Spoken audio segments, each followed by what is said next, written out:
Fala, galera focada na física, tudo bem? Professor Thiago Boechat aqui com mais uma questãozinha linda para vocês. Hoje a gente vai falar sobre gráfico de geradores. O que eu vou fazer nessa questão? Eu vou ensinar para vocês 3 propriedades sobre esse tipo de gráfico. Logo, eu vou utilizar cada uma delas para resolver essa questão. Vamos lá para o enunciado. Observe o gráfico que representa a curva característica de operação de um gerador. Com base nos dados, a resistência interna do gerador em ohm é igual a... Então, ele quer saber o valor da resistência interna desse gerador em ohms, ok? Preste atenção aqui, galera. Nesse tipo de gráfico, por que ele é uma reta decrescente? Porque nós temos aqui a famosa equação do gerador, que o seu professor já deve ter te ensinado, tá? Aqui, ó, a equação do gerador, que diz o seguinte. A equação do gerador diz que U é igual à força eletromotriz menos R vezes o I, sendo que esse R daqui é a resistência interna do gerador. O que significa essa equação? Primeiro, falando da parte da física, essa equação diz o seguinte, que um gerador ele consegue produzir um total de energia, ou seja, esse é o total de tensão elétrica que aquele gerador consegue, vamos dizer assim, entre aspas, produzir. Porém, dentro do próprio gerador, parte dessa energia é dissipada e o resto é lançado para o circuito. Quando eu dou essas aulas para meus alunos, né, esse tipo de aula de gerador e receptor, quando eu falo especificamente disso, que é a parte de introdução, a explicação da equação do gerador, eu explico para eles o seguinte. Imagina que você vai numa pizzaria e pede uma pizza inteira, 8 fatias. É a força eletromotriz, é o total, tá? É a DDP total. E aí, não sei por que cargas d'água, o cara que fez a pizza está morrendo de fome. Antes de servir você aquela pizza de 8 fatias, ele vai lá e come 2 escondido. Então, ele dissipou 2 pedaços da sua pizza. O que sobrou para você? Sobrou 6 fatias. Sobraram, né? 6 fatias de pizza. Então, é a DDP que você pode, de fato, utilizar. Então, apesar de ser um exemplo esdrúxulo, né, eu quero que vocês entendam que é basicamente isso, é um conceito de saldo. Né? Você tinha um total, parte foi perdida, o que sobrou. Né? Então, é exatamente isso que diz a equação do gerador. Vou apagar aqui, que vocês já entenderam o conceito. Beleza? E agora, falando da parte da matemática, por que é uma reta decrescente?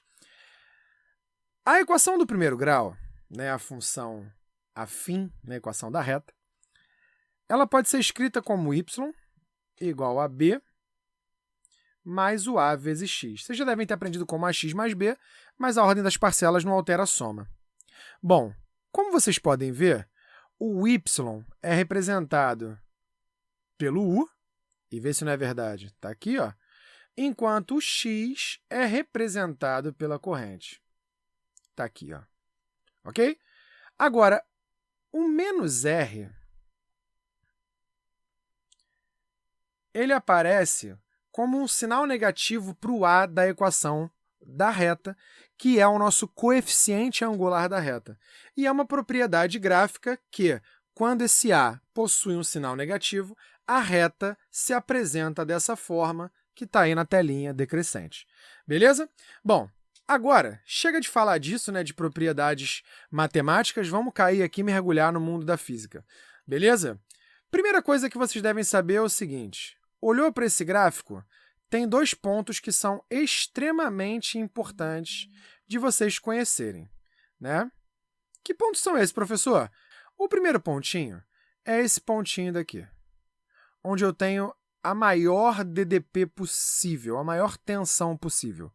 Olha, o máximo possível é representado pela própria força eletromotriz.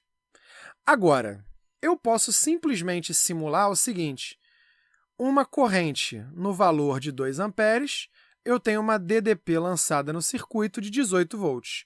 Então, eu vou gerar aqui uma substituição, pegando esses dois pontos.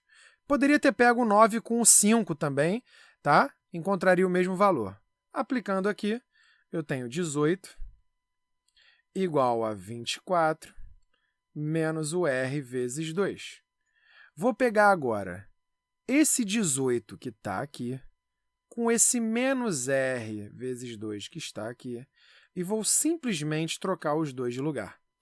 Então, o menos R vezes 2 ele vai positivo para o outro lado. Então, fica 2R. Isso é igual a 24 menos 18. Então, jogando 2 para o outro lado, dividindo, 24 menos 18 vai dar 6.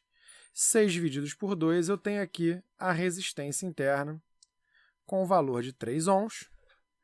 Gabarito da questão, letra B. Como é que eu posso fazer isso de outra forma, professor? O outro ponto que vocês precisam conhecer é esse daqui, ó. O ponto que a reta corta o eixo X, que no caso é o eixo da corrente, representa um ponto que nós conhecemos como ICC, que é a corrente de curto-circuito. E ela pode ser calculada como a força eletromotriz sobre o valor da resistência interna. Então, o que eu vou fazer aqui? Eu vou trocar esse carinha daqui, que é a corrente de curto, com essa resistência interna, vou trocar os dois de lugar. E isso aqui vai ficar Rzinho é igual a força eletromotriz sobre a corrente de curto. Como nós vimos já anteriormente, a força eletromotriz vale 24 e a corrente de curto aqui vale 8. Nós encontramos 3 ohms. Então, de novo, o mesmo resultado.